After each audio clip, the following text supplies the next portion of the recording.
Hi, seventh grade, and happy Friday.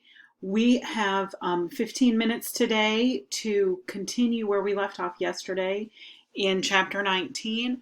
We're going to finish up this section today. I don't think it'll take us that long, so let's go back and review just a little bit of what we did yesterday. We were here on this slide.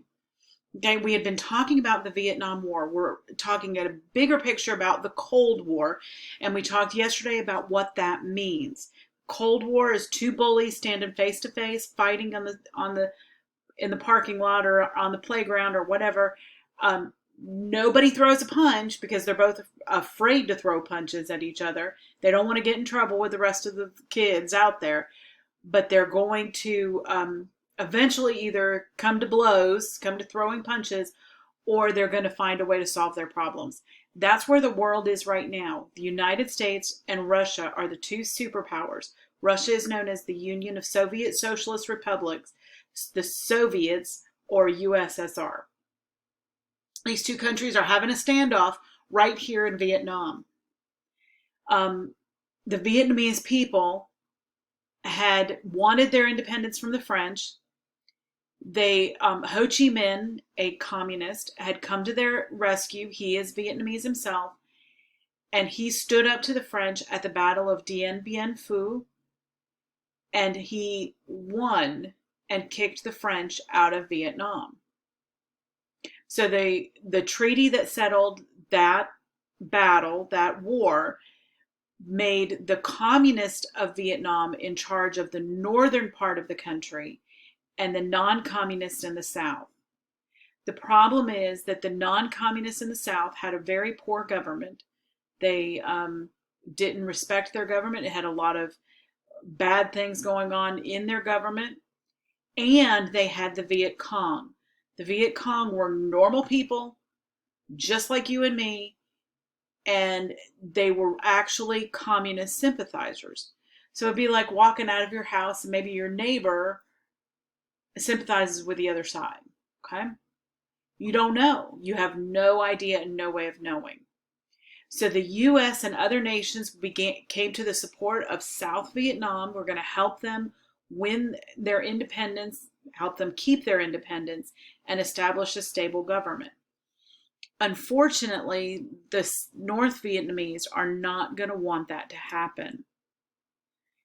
We get to the point in the late 60s that there's about 500,000 American troops in Vietnam trying to help South Vietnam set up a good, stable government.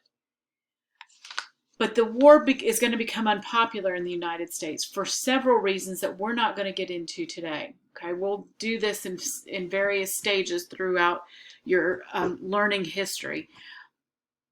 But finally, when Nixon becomes president in 1968, he's the United States president, elected in 1968, he begins withdrawing the troops from Vietnam, trying to let the Vietnamese fight their own war. That was his goal. But unfortunately, by the time he gets all the troops out in 1973, 74, somewhere in there, he gets all the troops out. At that point, the North Vietnamese come in and they take over the entire country. So Vietnam today is a communist country. And the fear was that if Vietnam fell to the communists, then countries around it would, and that is indeed what happened. Their neighbors from Vietnam in Laos and Cambodia have also both fallen to communism.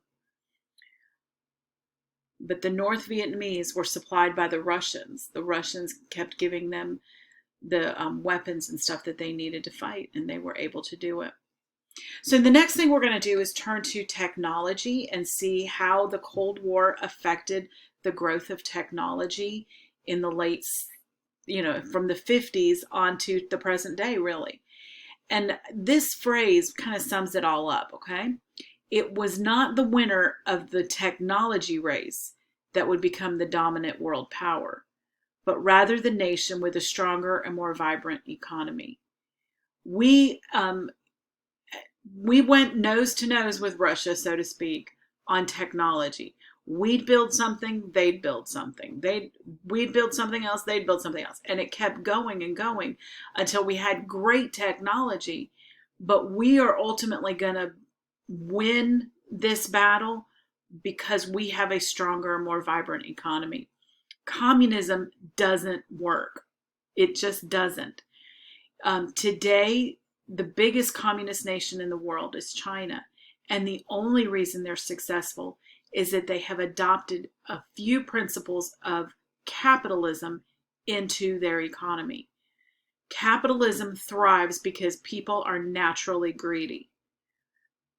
Communism doesn't thrive for the exact same reason, because people are naturally greedy. Communism says that everybody's going to be equal, but that's not what we really want. What we really want as people is to be better than everybody else, to have more.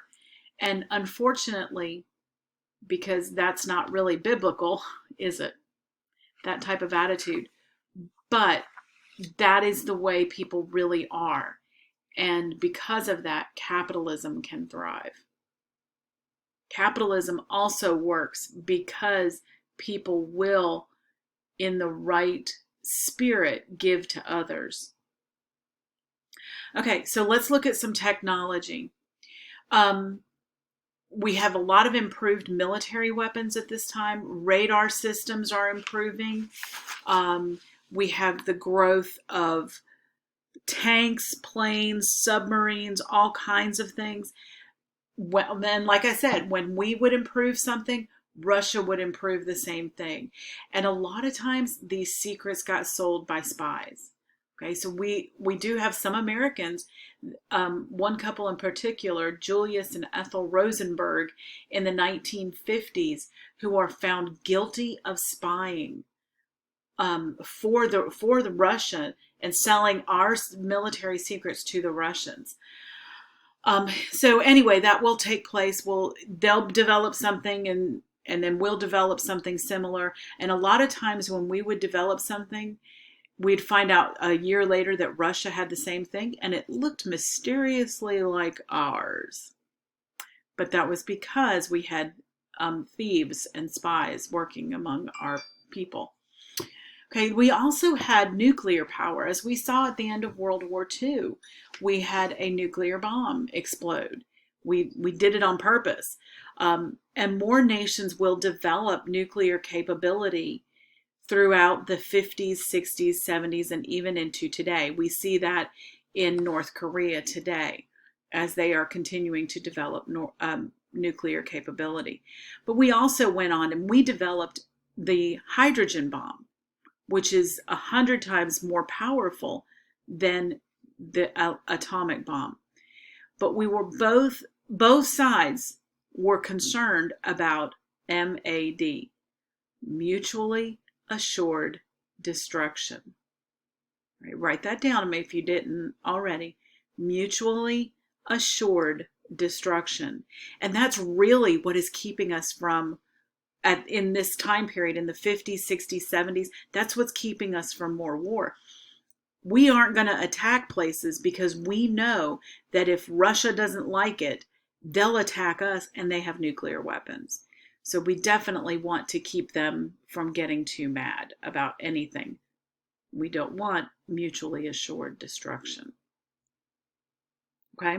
The countries that today have nuclear power include the United States, China, France, Russia, the United Kingdom, which is Great Britain, and then we know India has nuclear capability. We assume that North Korea does, and Pakistan. Possibly Israel, but they won't admit to it, and for good reason, because they're constantly under attack, and I'm fine with them not admitting to it. There are other countries that have had it in the past, and they've dismantled the program. Okay, so let's talk about the space race for just a minute, and then we'll be done. The Soviets launched the first man-made satellite called Sputnik in 1957. The United States tried desperately at that point to catch up, but very soon afterwards, they launched they put the first man into space. So the United States under Kennedy, when he was elected in 1960, he said that he was going to fast forward America's launch into space, and he was going to make sure that we caught up to the Soviets. And we did. We made several trips to the moon, including in July of 1969. The Americans landed the first man on the moon. The Apollo missions. Okay. So while the Soviets had the first satellite and the first man into space, we were the first ones to put a man on the moon. And then since then, we've been, going back and forth with them about satellites and things like that. But today we work in cooperation with them on things like the space station. So hopefully we won't find ourselves on the verge of World War III and having to fight all of that. But that was the way life was in the 1950s through the 1990s. Okay. All right, that's all I have for today. I hope you have a great Friday, and I'll see you again on Monday.